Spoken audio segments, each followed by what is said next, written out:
My name is Margaret Holloway, but everybody in my life calls me Maggie.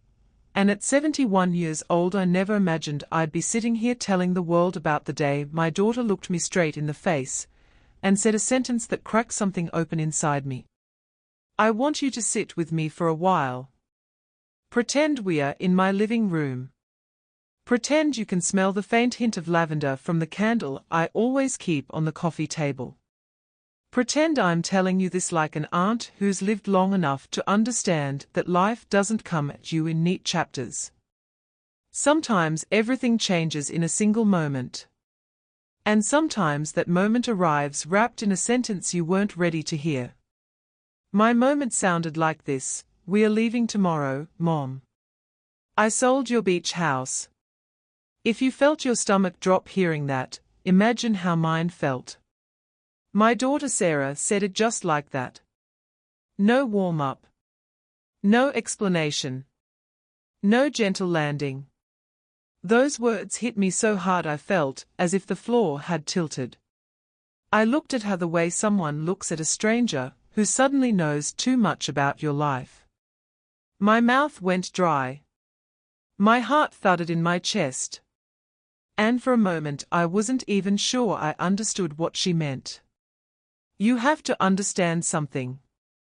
That beach house wasn't just a property. It wasn't just a place I escaped to for peace or nostalgia. It was a part of me. My husband and I bought it when Sarah was barely 5 years old.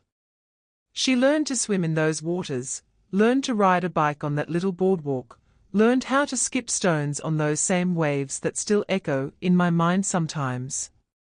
My husband and I painted the walls ourselves. He built the shelves. He carved our initials under the porch rail the day we moved in. That house was the closest thing I had left to him after he passed. Losing it felt like losing him all over again. So when those words left Sarah's mouth, "I sold your beach house," I reacted the way any mother would who wasn't ready to let go of something sacred. I stared. I blinked. I tried to breathe. And then the words burst out of me without permission. "You did what?" My voice trembled. My hands trembled. My whole body felt unsteady. Her eyes were calm, too calm, the way they get when someone's been holding something in for a long time. And that shook me even more. "I sold it, Mom," she said again. "We are leaving tomorrow." I felt heat rise behind my eyes. My throat tightened. Anger and confusion tangled together inside me until I couldn't tell where one feeling ended and another began. I pushed myself up from the chair and walked away from her because I was afraid of saying something so sharp it would scar us both. But she didn't come after me. And that made me angry too. Why wasn't she fighting for me to understand? Why didn't she soften the blow? Why did she look so tired instead of guilty? I shut myself in my bedroom and sat on the edge of my bed, fingers twisting in my lap like they were searching for steadiness. I whispered to myself, "She can't do this. She can't take my home." My voice cracked so quietly the walls barely heard it. But I heard it. And the pain in it scared me. I lay back on the pillow, staring at the ceiling, asking myself over and over how we got here. How my own daughter felt she had the right to make a decision that big for me. What kind of mother had I been if she felt she couldn't trust me with the truth until it was already done? But deep down, under all the anger and panic, something colder and heavier was forming. A question I didn't want to ask myself: did she do this because she didn't trust me? Because she thought I couldn't handle things anymore? Was this her way of taking control of my life? I wanted to push that thought away. I wanted to bury it under the part of me that still believed I was strong and capable and independent. But somewhere inside, I already knew the truth. This wasn't about the house. This was about me. Things had been slipping. Not dramatically at first. Quietly. Softly. The way winter settles in before anyone notices the cold. I'd open the fridge to grab something and forget what I was looking for. I'd walk into a room and stand there wondering what I came in to do. I'd put my keys in strange places, inside a shoe, next to the sugar jar, once even in the microwave. I laughed it off each time. Told myself I was getting older, nothing more. I pretended it didn't bother me. Pretended it didn't scare me. But it did. One morning, I burned a pan on the stove. I don't mean it got too hot. I mean I forgot it entirely. I had put water on to boil for my oatmeal. Then I went out to check the mail. A neighbor yelled for me because smoke was seeping through my kitchen window. When I walked back inside, the pot was black at the bottom, the smell sharp and ugly. Sarah rushed over when the neighbor called her, and when she looked at me standing there in the smoky mess, I saw something in her face I wasn't ready to face myself. Fear. Real fear. And shame washed over me so fast I nearly sat down on the floor. I covered my embarrassment with irritation, snapping, "It was a simple mistake. Stop looking at me like I'm incapable." But she wasn't judging. She was worrying. And I didn't know how to handle that. There were other moments too. Times when I'd misplace my phone and tear the house apart, only to find it in the pantry. Times when I'd forget appointments I had written down myself. A night I wandered outside at almost midnight thinking it was still early evening because the porch light was on and I mistook it for daylight. Sarah came rushing down the driveway, terrified because she'd driven over unexpectedly and found me standing in my slippers staring at the mailbox like it might speak to me. I still remember her voice, almost breaking as she asked, "Mom, what are you doing out here?" And I didn't know how to answer because I didn't remember walking outside at all. Even with all that, I wasn't ready to admit anything was wrong. I clung to pride like it was my last piece of independence. I brushed off every concern, every stumble, every moment of confusion. I told myself I was fine. I told her I was fine. I told the world I was fine. But I wasn't. She knew it long before I did. So that day, when she stood in the kitchen and told me she sold the beach house, she wasn't being cruel. She was protecting me. But I didn't understand that yet. I only understood loss. Deep, stunned, painful loss. That house held the ghost of my husband's laughter. It held the memory of every birthday Sarah had as a kid. It held summers filled with grilled corn and sea salt. It held late nights of board games and early mornings of coffee on the deck. It held whole chapters of my life. And the thought of losing it felt like losing myself. But what I didn't know then is that a different kind of story was waiting for me. A story I could never have written for myself. That night after she told me the news, I heard her moving around the house quietly. Opening drawers. Packing gently. Moving slowly as if each movement weighed 100 pounds. I heard her pause outside my bedroom door more than once. Her shadow lingered under the crack. But she didn't knock. She didn't try to talk to me again. And somehow that silence hurt worse than anything she could have said. Around midnight, the quiet in the house felt too heavy. I couldn't sleep. My own thoughts were too loud. I got up and stepped into the living room. Sarah was sitting on the couch with her head in her hands. When she heard my footsteps, she looked up. Her face was tired, worn down, and filled with so much sadness it softened my anger in an instant. I walked slowly toward her. My feet felt like they were wading through water. I sat next to her and didn't say anything. For a long moment, neither of us did. Then she said quietly, "I didn't want to hurt you, Mom. I'm trying to help you." "I don't need help," I whispered, even though a part of me knew I was lying to both of us. She took a deep breath. "You do. And that's okay. It's okay to need help." Her words broke something open inside me. Something I had been holding together with stubbornness and pride. I closed my eyes and whispered, "I'm scared, Sarah." She grabbed my hand. "I know, Mom. I know." And that was the first moment I understood the weight she had been carrying. She wasn't trying to take anything from me. She was trying to keep me safe. She wasn't abandoning my memories. She was trying to protect my future. The next morning, she drove me to the beach house one last time. The sky was soft. The air was cool. The ocean was calm in that way that almost feels like it's breathing. I walked through each room slowly, letting my fingers trail along the familiar edges of my life. I stood in the kitchen where I'd cooked 1,000 meals. I paused in the hallway where Sarah had taken her first steps. I stood on the deck where my husband had kissed me goodnight for 25 years. Sarah stood a few steps behind, giving me space.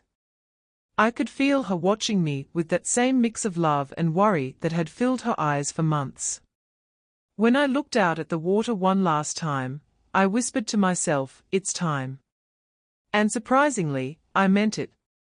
Not because I was ready, but because I finally understood. We left the beach house quietly. The wind blew softly through the trees as we drove away. I didn't look back. Looking back would have broken me. Instead, I let the memories settle gently where they belong, in my heart, not my fear. But here's the part one didn't expect, the part I truly had no clue about. Sarah hadn't just sold the house. She had bought me a new one. A small, single-level cottage in a quiet neighborhood 15 minutes from her place. Safe, warm, peaceful. She decorated it with all my favorite colors. She hung photos of my husband in the hallway. She stocked the pantry with everything I loved. She placed my favorite blanket on the couch, and even set my knitting basket by the window where the light hits best. She created a home for me. A home where I wouldn't fall. A home where I wouldn't forget to turn off the stove. A home where she could reach me quickly. A home where love lived louder than fear. And when she handed me the keys, her voice shook as she said, "I didn't take your freedom, Mom. I just want to keep you safe. I want you to be here. With me. For a long time." I cried. She cried. And in that moment, I realized something no one tells you when you get older. Sometimes letting your child take care of you is the bravest thing you can do. Sometimes letting go of a place is how you hold onto your life. Sometimes the future you were afraid of is gentler than the past you were clinging to. Now I sit in my new home, telling you this story, feeling grateful in ways I didn't know I still could feel. The beach house was beautiful. It was important. It was a chapter. But chapters end. And life keeps turning pages even when we're scared to see what's next. What was waiting for me on the other side of that painful sentence was not loss. It was safety. It was love. It was a new life I didn't see coming. And I'm still learning how to embrace it, one day at a time. When I think back to that moment, it still hits me in the chest the same way it did that day. I was standing in my kitchen, sunlight coming through the window, thinking it would be an ordinary afternoon. Then Sarah walked in with that look on her face, the one she gets when she's been rehearsing something in her mind for too long. Before I could ask her what was wrong, she took a breath, stared at herself, and said, we are leaving tomorrow, Mom. I sold your beach house.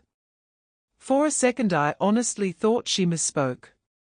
My mind didn't even register the words in the right order. I felt the world pause, like everything around me faded into a soft blur except her voice ringing in my ears. I stared at her, waiting for her to follow it up with a laugh, a softened explanation, something that would tell me this wasn't what I heard. But she didn't. She stood there with her hands clasped in front of her like she was bracing for impact. And that's when my heart tightened in a way I can still feel if I think about it long enough. The first thing that washed through me wasn't anger, it was disbelief. A cold, sharp disbelief that made my hands tremble and my breath shorten. That beach house wasn't just a building. It was the last piece of a life I once knew. My husband's laughter lived in those rooms. My daughter's childhood still echoed in the hallways. Every season of my life had passed through that porch overlooking the water. So hearing her say she sold it felt like someone had handed me a box of memories and told me they were all gone. I couldn't even form words at first. When I finally did, they came out soft and broken. You did what? The look in her eyes changed everything. She didn't look triumphant or confident or even firm. She looked scared. Her lips pressed together like she was holding back tears, and her voice wavered just enough for me to notice. And that hurt me in a different way. If she was so scared, why would she do something like this? Why would she make a decision that big without talking to me, without letting me be part of it? A knot formed in my chest and I felt myself pull away from her like I had stepped into cold water. My anger started building before I could stop it. My pride rose up. My voice rose with it. I demanded answers, explanations, anything that would help me understand this earthquake she had dropped into my life. But even as I raised my voice, even as I let my shock spill out as frustration, I saw something in her expression that made my stomach twist. This wasn't a decision she made easily. This wasn't something she wanted to tell me this way. She looked like someone who had been carrying too much for too long and finally reached the point where she couldn't hold it anymore. And that realization only confused me more.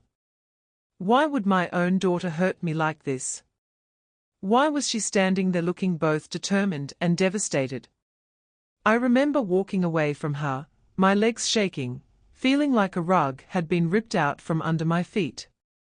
My mind ran in circles, trying to process what had just happened. The words kept repeating themselves in my head. We are leaving tomorrow. I sold your beach house. And the shock of it didn't settle, it grew heavier with every breath I took. I didn't know then that she was trying to save me. I didn't know she had been watching me slip, worrying every day, carrying fear in her chest like a stone. All I knew in that moment was that my daughter had just changed my life with a single sentence, and nothing felt steady anymore.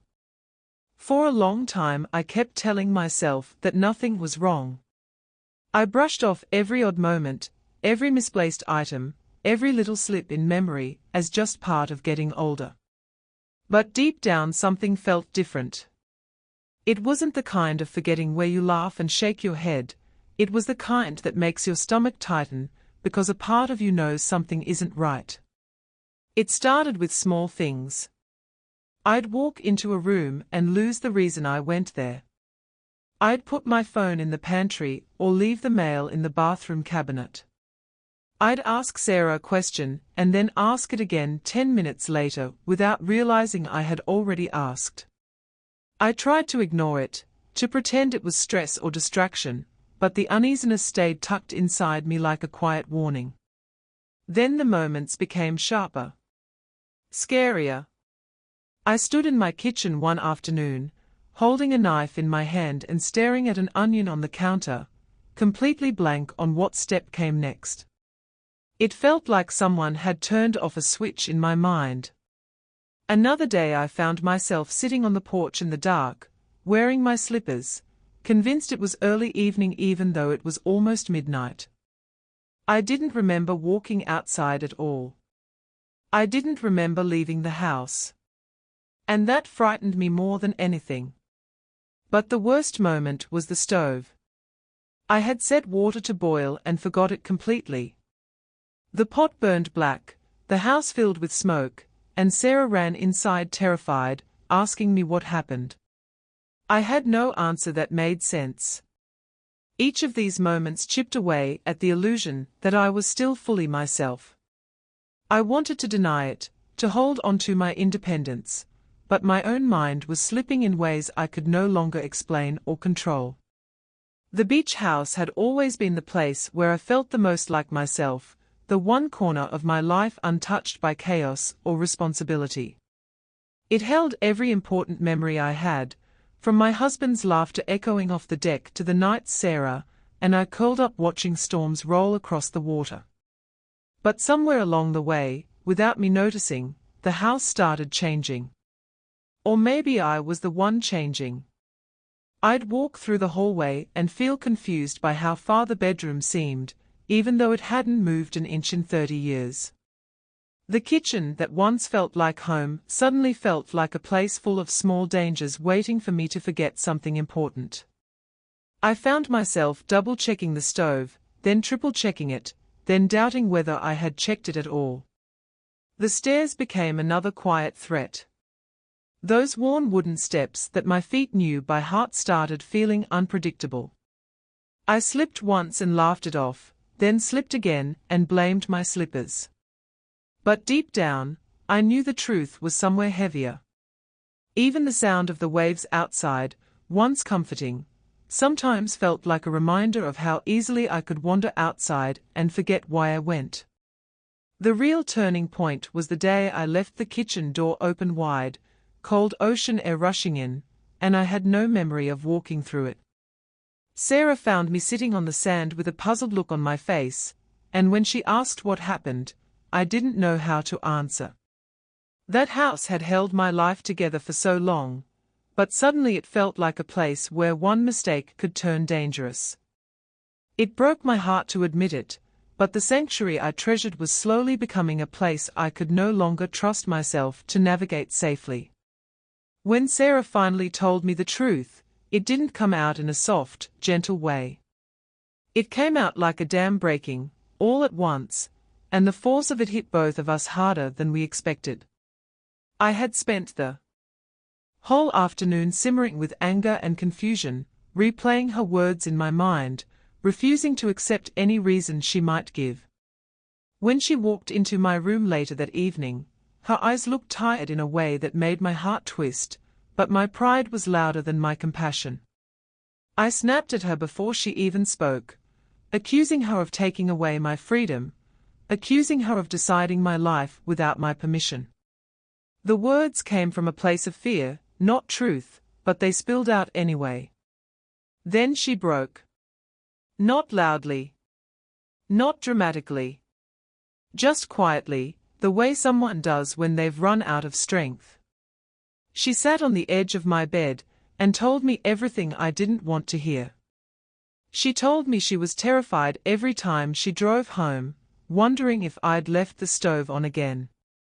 She told me she couldn't sleep some nights because she pictured me falling on the steps or wandering outside alone. She told me she'd been watching me decline, little by little, and she didn't know how to protect me without hurting me. Hearing her voice crack like that made something inside me loosen. I wanted to stay angry, but I couldn't. She wasn't trying to control me, she was trying not to lose me. When she said she sold the house because she feared it would be the place that took me away from her, my chest tightened painfully. I realized she had been carrying this burden in silence while I pushed her away with denial. In that moment, all the walls I had built around myself finally cracked, and I let myself feel the fear I had been hiding from both of us. The next morning came with a heaviness I didn't quite understand. I walked through the house slowly, touching the walls and furniture like they were old friends I wasn't ready to say goodbye to. Even though losing the beach house felt like losing a part of myself, there was something different in me after that late-night conversation with Sarah. The anger had thinned, replaced by a quiet acceptance I didn't see coming. When she drove me to the new place she'd prepared, I expected something cold or temporary, something that screamed, "You're old now," something that made me feel small. But when she led me up the walkway and unlocked the door, my breath caught in my throat. It was beautiful.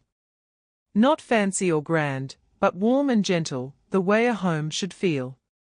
A single level, bright windows, soft colors, cozy furniture. Photos of my husband were placed carefully on the mantel, not crowded or forced, just right. My favorite blanket lay folded on the couch, the one I used for years at the beach house.